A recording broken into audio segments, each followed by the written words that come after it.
આવીશ. આપની જગ્યાએથી જ પ્રશ્ન પૂછવાનો છે.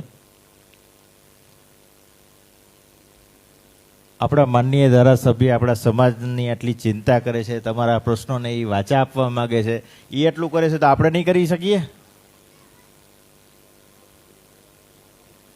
કોઈ વાલીને પણ કરતા વિદ્યાર્થી પૂછશે તો વધુ. પેલા દીકરા છે એમને આપો. તમે જેને પૂછવા માંગતા હોય એમને કહેજો, એટલે એ વ્યક્તિ વિશેષ જ આન્સર આપશે. એક વખત અમારા છાત્રાલયના દીકરી બાઓ માટે જોરદાર તાળીઓ બતાવો. પગથિયા ઉપર બેઠા છે.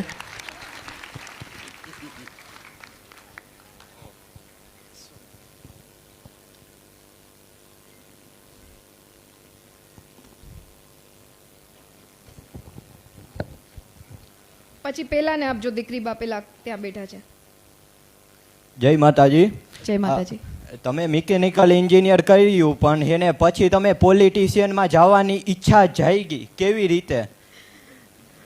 એમ તમારી સ્ટ્રગલિંગ સ્ટોરી તમને કેમ એ લાગ્યું કે આ મારા માટે ફિલ્ડ છે?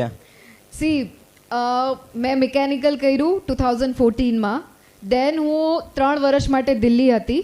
ત્યાં હું ઇન્ડસ્ટ્રીયલ એન્જિનિયરિંગ કુરુક્ષેત્ર યુનિવર્સિટીમાંથી કરતી હતી. સાયમલ્ટેનિયસલી એક ઇન્સ્ટિટ્યૂટમાંથી સિવિલ સર્વિસીસ એટલે કે યુપીએસસીની પ્રિપરેશન કરતી હતી.